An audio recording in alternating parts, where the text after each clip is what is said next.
నా క్రేవింగ్ ఏంటంటే విపత్తు అనేది చాలా దారుణంగా ఉంది. అమరావతిని మనం రాజధానిగా ప్రొజెక్ట్ చేయాలనుకున్నాం ప్రపంచానికి.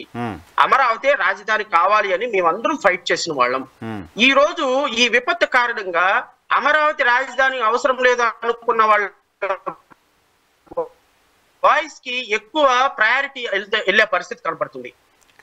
ప్రపంచ ప్రఖ్యాతిగాంచిన అమరావతి నిర్మిస్తారని చెప్పినటువంటి ఆ పోస్కోలు కబుర్లు చెప్పే నారాయణ ఉప ముఖ్యమంత్రి లేకపోతే ముఖ్యమంత్రి, అరే ఒక్క రోజు వర్షం పడితే అమరావతి మొత్తం కూలిపోయి నాశనం అయిపోయి ప్రకాశం బ్యారేజీ రాకపోకలు ఆఫ్ చేసి హైకోర్టు మొత్తం ఆఫ్ చేసి మొత్తం 3.5 లక్షల మంది ప్రజలు ఒక్క రోజు వర్షానికి లోపల ఉన్నారంటే ఇదేమన్నా ప్రాపర్ అడ్మినిస్ట్రేషన్ అంటామా? డెఫినెట్‌గా నో. ప్రపంచ ప్రఖ్యాతిగాంచినటువంటి నగరంగా దీన్ని ప్రొజెక్ట్ చేయగలమా? మీ విజన్ ఏమైపోయింది? మీరు గత 48 గంటల నుంచి కనీసం మంచినీళ్ళు అందించలేకపోయినారా 3 లక్షల మంది ప్రజలకి అని ప్రజలు అంటున్నారు. నేను అనటంలా, ఐఎమ్ గెటింగ్ కాల్స్ కొంతమంది దగ్గర నుంచి, నాకు తెలిసిన వాళ్ళ దగ్గర నుంచి. కానీ ఆయన 2 రోజుల నుంచి కంటిన్యూస్ గా నీళ్ళలో ఉంటున్నారు, ఇంటికి కూడా వెళ్ళలేదు, కలెక్టరేట్ లో ఉంటున్నారు, రాత్రి 2 గంటలు 3 గంటలు కూడా మీడియాతో మాట్లాడుతున్నారు, మానిటర్ చేస్తున్నా అని చెప్తున్నారు. సో ఇవన్నీ కూడా ఎఫర్ట్ అంతా ఎందుకు మరి క్షేత్రస్థాయి వరకు వెళ్ళట్లేదు, బాధితుల వరకు వెళ్ళట్లేదు, బాధితుల రెస్క్యూకి ఎఫర్ట్ అంతా ఎందుకు పనిచేయట్లేదు? నేను అదే ఆ మాట అంటంలా, ఆయన పని చేయట్లేదని నేను అనటంలో. పని చేయటం వేరు, రిజల్ట్ వేరు. ఇప్పుడు మనం ప్రజల్లో 24 గంటలు ఉన్నంత మాత్రాన, బోట్లో తిరిగినంత మాత్రాన 3.5 లక్షల మంది ప్రజలకి 3.5 లక్షల మందికి ఇమీడియట్ గా వాటర్ అందదు కదా. ఆ కృష్ణా నది ఫ్లో అయితే ఏం తగ్గదు కదా. ప్రివెంటివ్ మెథడ్స్ ఏం చేస్తున్నారు అంటున్నా నేను. వాటర్ ఫ్లో తగ్గించడానికి ఏమైనా ఆల్టర్నేటివ్ చేశారా? వాటర్ ఫ్లో తగ్గించడానికి ఎంతవరకు ఈ రెస్క్యూ ఆపరేషన్ అనేది? సార్, గట్టిగా వరద వచ్చింది విజయవాడలో ఒక ప్రాంతానికి 3.5 లక్షల మందికి. నేను హానెస్ట్ గా చెప్తున్నాను, నేనే గనక రెస్పాన్సిబుల్ పర్సన్ అయితే, నిజంగా రెస్పాన్సిబుల్ పర్సన్ అయితే నేనే గనక 3.5 లక్షల మందిని హెలికాప్టర్ లో కావచ్చు, లేకపోతే ఇంకోటి కావచ్చు, మంత్రులు, ఎమ్మెల్యేలు, మనకున్నటువంటి 164 ఎవరైతే వీళ్ళకి వచ్చిందో 164 మంది ఎమ్మెల్యేలు, మంత్రులు ఇక్కడ కూర్చుంటే సార్ 5 అవర్స్ లో వాళ్ళందరినీ కూడా సురక్షిత ప్రాంతాలకు తరలించు సార్. 5 అవర్స్. 5 అవర్స్. ఇప్పుడు లేదా ఎవాక్యుయేషన్ చేసినట్టున్నారుగా, కొంతమందిని 6-7 క్యాంప్స్ ఏదో పెట్టారంటున్నారు, రిహాబిలిటేషన్ సెంటర్స్ 6-7 సెంటర్స్ పెట్టారు. అధికారులు క్యాంప్స్ పెడతారు. అసలు ముందు ఫ్లోలో నుంచి, ఇళ్లలో నుంచి బయటికి రావాలి కదా. మీరు చూపిస్తున్నారు ఈ ఫ్లోలో నుంచి బయటకు వచ్చే వాళ్ళు ఎంతమంది, ఎన్ని పడవలు పెట్టారు, ఎన్ని హెలికాప్టర్లు పెట్టారు, ఎంతమంది వాళ్ళ కోసం ప్రయత్నం చేస్తున్నారు, ఎక్కడి నుంచి మిలిటరీ రావాలి సార్. ఇప్పుడు వాళ్ళని రక్షించడానికి కేంద్ర సహకారం అందించాలి. ప్రభుత్వం మంత్రంగా ఏదో 10 హెలికాప్టర్లు పంపించేసి ఒక 10 మంది బోట్లు పంపించేస్తే కుదరదు కదా.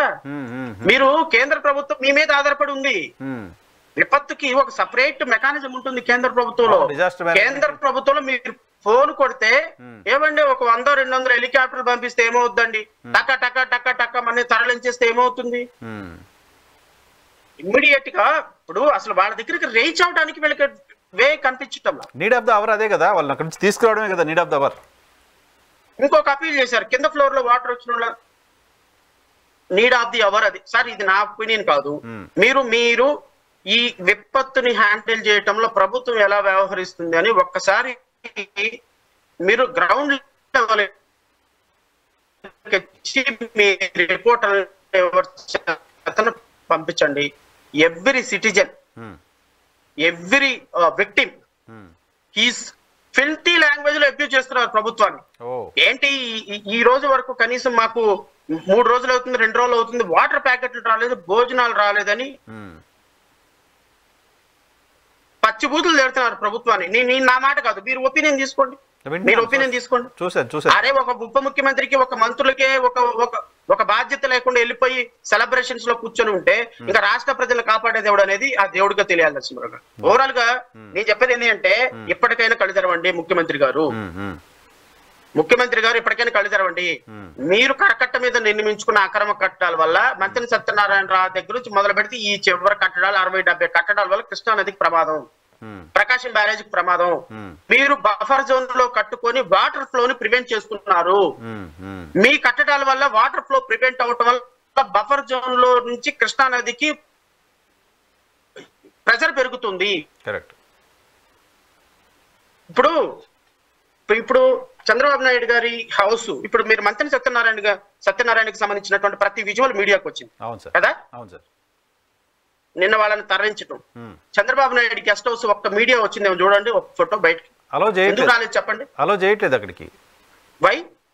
ఎందుకు అలో చేయటం లేదు? అలో చేయట్లేదు. ఫోటోలు తీసుకోవడానికి ఎందుకు అలో చేయటం లేదు సార్? అలో చేయటం లేదు అంటే కొన్ని వందల ఇసుక కట్టలు మూటలు వేసి, వందల ఇసుక లోడ్లు వేసి, లారీల లోడ్లు వేసి ఆ వాటర్ ని రాకుండా ప్రివెంట్ చేస్తున్నారు. They are preventing water flow. Okay. ఈ ప్రివెంటింగ్ వాటర్ ఫ్లో వల్ల ఏమవుతుంది అంటే ప్రెజర్ పెరుగుతుంది అంటున్నాను. ఇప్పుడు అక్రమ కట్టడమా సక్రమ కట్టడమా నాకు అనవసరం అండి. కృష్ణానది కరకట్ట మీద మీరు అక్రమ కట్టడం అది ఖాళీ చేయాల్సిందే, డెమాలిష్ చేయాల్సిందే. It's my primary appeal. దీంట్లో సెకండ్ థాట్ లేదు. వరద వచ్చిందా, బురద వచ్చిందా, గాడిద గుడ్డ వచ్చిందా, నాకెందుకు ఇవన్నీ. అక్రమ కట్టడం అది చట్ట ప్రకారం నేరం.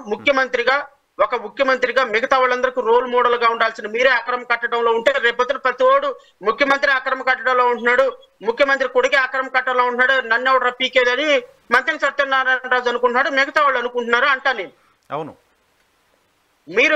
మీరు గౌరవంగా ముఖ్యమంత్రి హోదాలో నుంచి వాటిని వెకేట్ చేసి వెళ్ళిపోయి డెమాలిష్ చేస్తారా? చేయించండి. లేదంటే చట్టం ప్రకారం ఖచ్చితంగా నేనైతే నేషనల్ గ్రీన్ ట్రిబ్యునల్ కి విత్ ఇన్ 1 వీక్ లోనో 4-5 డేస్ లోను నేను I'm going to approach national green tribunal.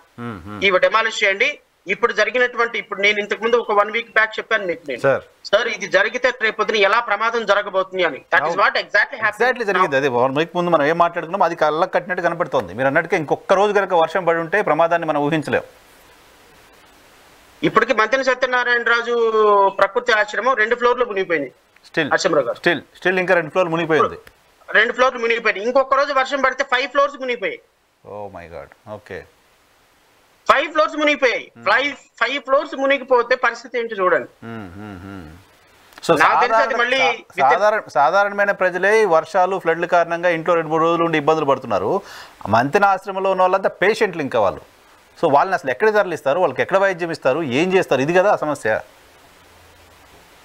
పేషెంట్లతో పాటుగా above aged senior citizens correct. ఎందుకంటే యంగ్స్టర్స్ మీలాంటి వాళ్ళు నాలాంటి వాళ్ళు ఎవరు కొద్దిగా 30-40 ఏళ్ళు ఉన్న వాళ్ళు ఎవరు వెళ్ళరు. సో ఇవి అంతా ఒక ఏజ్ దాటిన వాళ్ళు వెళ్ళారు. నిన్న పాప తరలించిన వాళ్ళంతా ముసలివాళ్ళే. అవును అవును సార్. సో వాళ్ళు గౌరవంగా ఆశ్రమాలు ఖాళీ చేసి మూసేసి కృష్ణానదిని కాపాడుతారా, లేదా కృష్ణానదిని ఈ విధంగానే ప్రెజర్ పెట్టి చేస్తారా? ఖచ్చితంగా మేమైతే కోర్టులు ఉన్నాయి, న్యాయస్థానాలు ఉన్నాయి, మా దగ్గర ఉండగలిగింది అదే కదా. మా దగ్గర పవర్ అయితే లేదు. మా దగ్గర పవర్ ఉంటే 2 నిమిషాలు ఖాళీ చేపించి 3వ నిమిషంలో డెమాలిష్ చేస్తాం, నో డౌట్ అందులో. కానీ మా దగ్గర పవర్ లేదు కాబట్టి మేము అప్పీల్ చేసుకునే స్థాయిలోనే ఉన్నాం. అయ్యా బాబు మీరు ఇట్లా చేయండి, తప్పు, ప్రజలకు కష్టం, ఇదిగో విపత్తులు వస్తున్నాయి అని చెప్పే స్థాయిలో ఉన్నాం.